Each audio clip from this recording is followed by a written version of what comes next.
इस बोर्ड के माध्यम से आपके मन में भी एक प्रश्न होगा कि ये व्यवस्था खड़ी किस प्रकार से की जाएगी और बोर्ड किस अनुक्रम क्रम में आगे बढ़ रहा है। तो उस क्रम में इस बोर्ड के माध्यम से आपको बहुत डिटेल में मैं बताऊंगा, लेकिन भोजन और भाषण के बीच में बहुत ज़्यादा लंबा भी अब समय बहुत हो गया है और लास्ट बैट्समैन होने के कारण मुझे बैटिंग करने का मौका मिला है, लेकिन अब अपनों के बीच में बैटिंग करनी है तो जीत हार का कोई प्रश्न नहीं, हम जीत के ही जाएंगे और आपकी हर एक बात का समाधान करने का मैं आपको जो वचन दे रहा हूं उसमें कहीं कमी पेशी नहीं रहेगी। भारत सरकार आपके द्वार इस क्रम में मैं आपको कटिबद्धता के साथ कर्तव्य भाव से अपने मन की बात बता रहा हूं। लेकिन साथियों, हमारे देश की संस्कृति और पद्धति, दो पद्धति की संस्कृति में हमारी सनातन संस्कृति और पद्धति में हमारी व्यापार पद्धति। एक जमाने में हम सोने की चिड़िया कहे जाते थे। सोने की चिड़िया थे इस कारण से हम इतने सामर्थ्यवान थे, इसलिए देश दुनिया से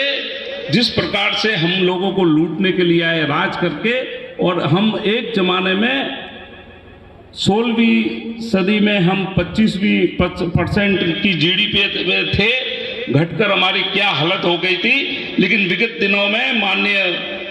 यशस्वी प्रधानमंत्री जी के नेतृत्व में पिछले 10 सालों से जिस प्रकार से विकास की गंगा के साथ हमारी अर्थव्यवस्था 2014 में 11% पर थी, आज 5वीं अर्थव्यवस्था हो गई और आने वाली मोदी जी की तीसरी टर्म में, और एमपी साहब आप भी इस बात के सामर्थ्यवान रहेंगे कि आने वाला समय हमारी तीसरी अर्थव्यवस्था बनने वाली है और उस घटना के हम सब साक्षी बनने वाले हैं। तो उस क्रम में मैं आपसे ये निवेदन करना चाहता हूं कि हम इतने समृद्धशाली थे, इसलिए देश के यशस्वी प्रधानमंत्री जी का संकल्प है विकसित भारत की परिकल्पना, जिस कारण से उनका जो नेम है और G20 के माध्यम से पूरे देश में विश्व की एक एक हस्ती और एक एक व्यापार जगत के लोग आए और गांधी जी की समाधि पर जिस प्रकार से नमन वंदन किया, और आज हम 162 देशों के साथ हमारे देश का व्यापार बढ़ रहा है। एक कनेक्टिविटी 196 देशों में से 162 देश अगर भारत के साथ व्यापार कर रहे हैं, और विगत दिनों में जो यूएई में माननीय प्रधानमंत्री जी ने जिस प्रकार से मंदिर की प्रतिष्ठा में भाग लेकर और उद्घाटन किया, उसी क्रम में आपने जो हमारे उनके साथ बने हुए सौदों को और उनके रिश्तों को आपने समझा है, और एक से एक आज हमारा जिस प्रकार विदेश की भूमि के साथ कॉरिडोर बनके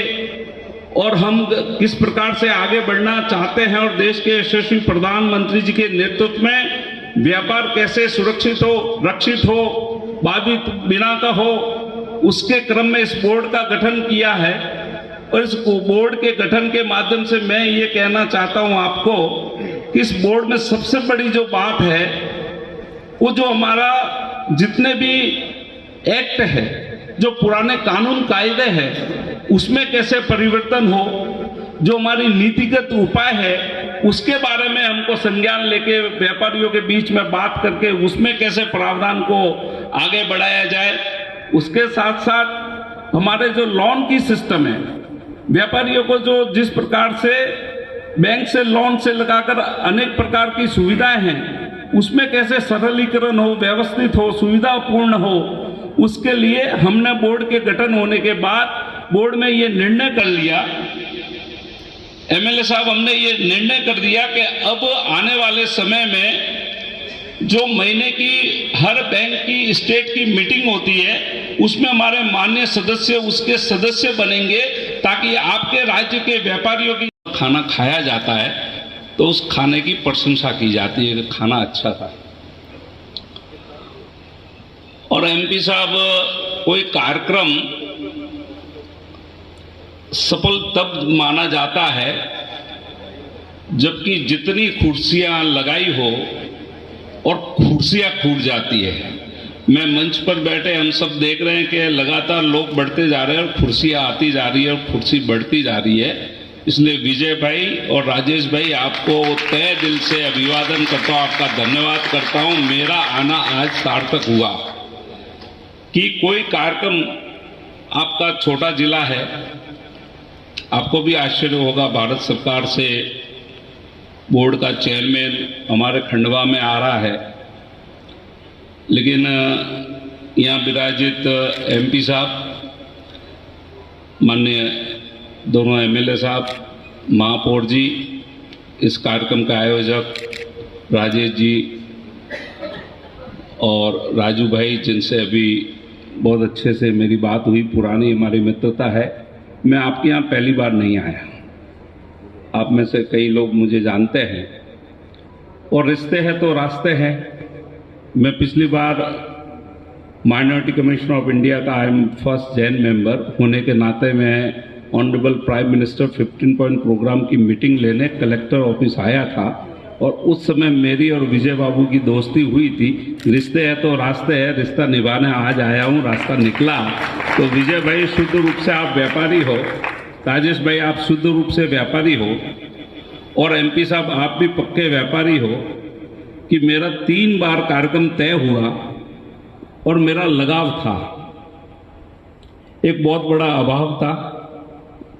माननीय मोदी जी के नेतृत्व में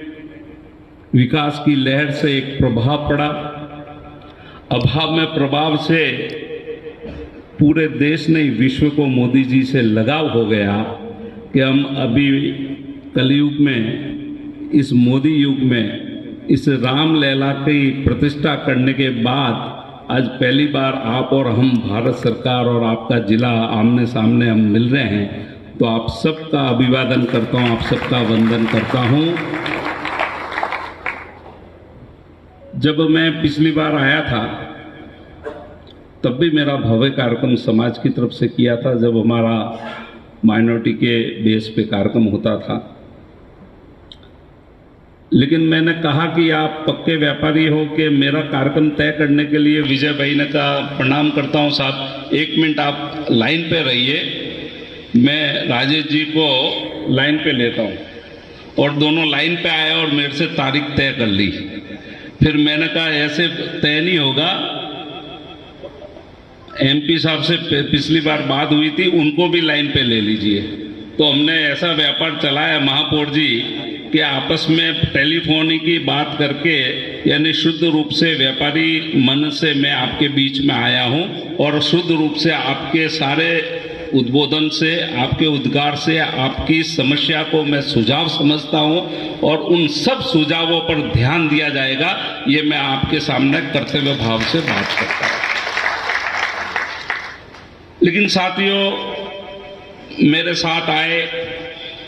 जब मेरी नियुक्ति माननीय प्रधानमंत्री जी ने की, पूरा भारत एक विशाल देश है और उसमें व्यापारी करोड़ों की संख्या में, व्यापार और व्यापार से संलग्न जो भी कर्मचारी, उनके कल्याणकारी योजना के लिए बोर्ड का गठन किया, तो मेरे मन में एक भाव आया कि मैं मध्य प्रदेश में कैसे काम करूंगा, कैसे मेरा संपर्क होगा, मैं कैसे अपनी बात को पहुंचाने के लिए, भारत सरकार की बात को अपने द्वार पे ले जाने के लिए कैसा मेरा एक सिस्टम बनेगा। तो मैं भारत सरकार का धन्यवाद करता हूं कि मेरे सहयोग, इस बात का विश्वास भी होना चाहिए कि मैंने इतनी बात कही भारत सरकार के मन में, राज्य सरकार के मन में, लेकिन इस बोर्ड की जो व्यवस्था है, उस कथन में कह सकता हूं कि इस बोर्ड की वो ताकत है